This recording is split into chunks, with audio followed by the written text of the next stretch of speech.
Hello दोस्तों, एक बार फिर स्वागत है आपका अपने यूट्यूब चैनल पढ़ाई की बातें सुनील सर के साथ।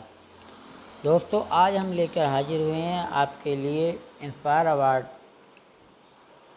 में कौन कौन शामिल हो सकता है और आप किन किन भाषाओं में आइडिया जमा कर सकते हैं।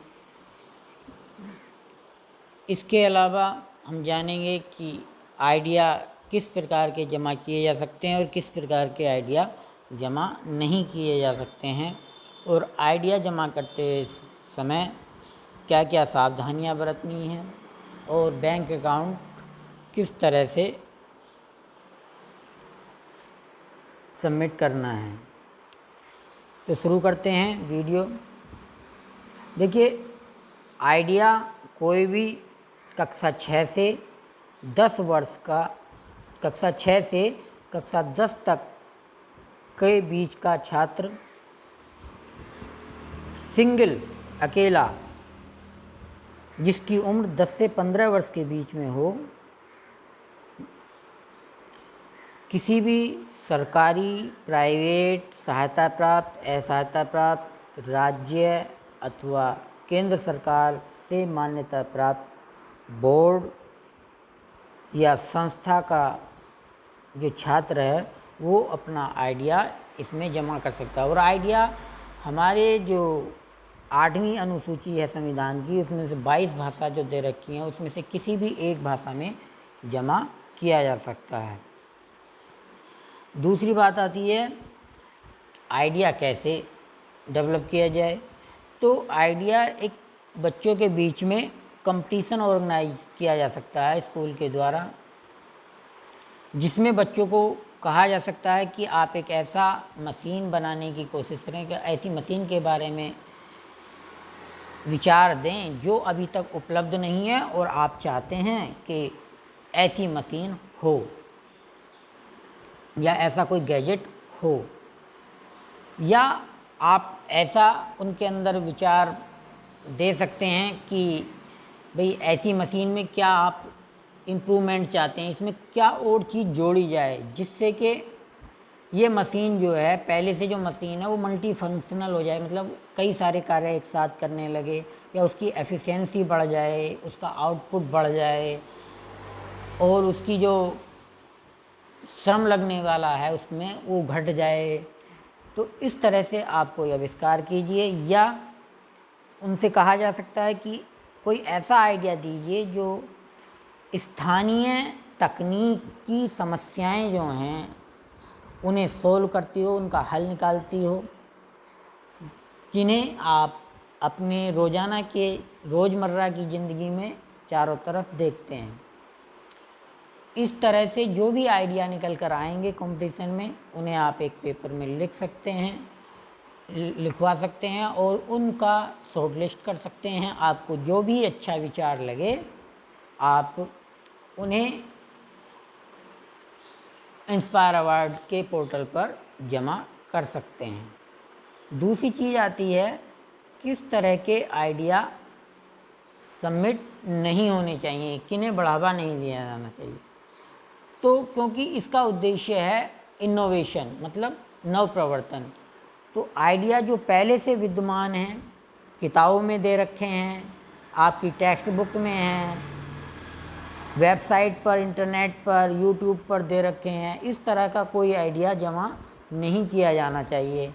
किताबों में do your self, physics, chemistry, biology, mathematics के जो कंसेप्ट हैं, थ्योरी हैं, पहले से विद्यमान है, उस तरह का कोई भी आइडिया जमा नहीं किया जाना चाहिए।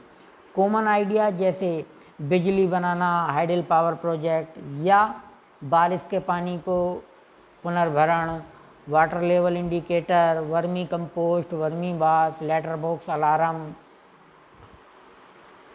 या टरबाइन बनाना बिजली के लिए, पुरानी बैटरियों से बिजली बना के दिखाना, इस तरह के भी कोई आइडिया जमा नहीं किया जाना चाहिए। ट्रांसपोर्ट के साधन, वेव और अर्थक्वेक अलार्म, भूकंप का अलार्म, तरंगों का अलार्म, इस तरह का भी कोई आइडिया जमा नहीं किया जाना चाहिए।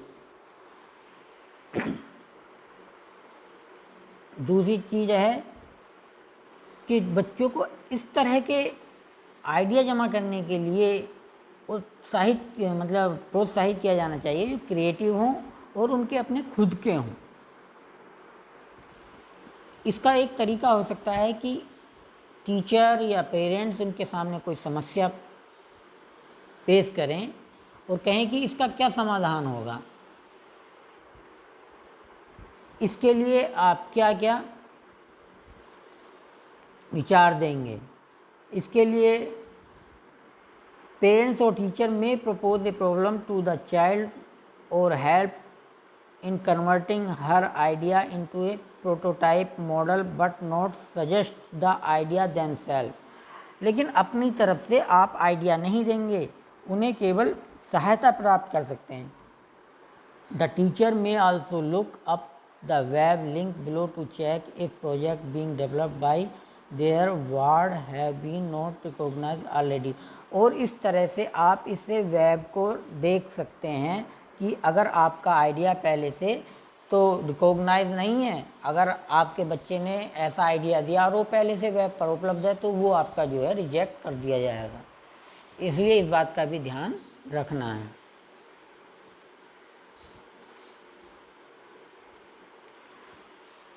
बात आती है what kind submission are invited under Inspire award मानक। तो किस तरह के भाई original and creative technologies ideas innovation of student that solve any daily problem, जो रोज़मर्रा की समस्या को सोल्व करते हों ऐसा कोई भी आइडिया, इनोवेशन, कोई भी विचार या प्रवर्तन जमा किया जाना चाहिए, ये जमा किया जा सकता है।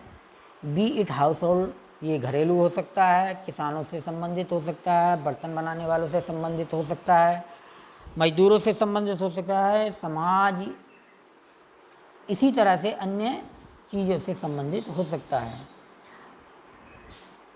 बच्चों को प्रोत्साहित किया जाना चाहिए कि वो अपने आसपास की समस्याओं को देखें और उनका सॉल्यूशन ढूंढें, मतलब उनका समाधान ढूंढें, उससे रिलेटेड आप कोई आइडिया दें। बात आती है अब आइडिया जमा करते समय क्या क्या चीज़ें ध्यान देनी है। तो all fields have to be properly and carefully filled on the EMIAS portal. सारी जो सूचनाएं हैं वो ध्यानपूर्वक भरी जानी चाहिए। बैंक का डिटेल, IFSC कोड सही भरा जाना चाहिए। बच्चे का नाम भी एग्जैक्टली मैच करना चाहिए बैंक अकाउंट से, क्योंकि ये जो पैसा है, जो फंड है, वो DBT के माध्यम से ट्रांसफ़र होगा। अगर इसमें कुछ भी अंतर है तो वो फंड ट्रांसफ़र नहीं होगा। बच्चे का अकाउंट बच्चे के ही नाम होना चाहिए और आप उसका एक टाइटल दे सकते हैं और टाइटल ब्रॉड नहीं होना चाहिए। मान लीजिए आपने लिख दिया कि स्वच्छ भारत, तो स्वच्छ भारत में तो बहुत सारी चीज़ें शामिल की जा सकती हैं। इसी तरह स्वस्थ भारत में भी बहुत सारी चीज़ें, या एग्रीकल्चर टाइटल दे दिया तो उसमें भी बहुत सारी चीज़ें शामिल की जा सकती हैं।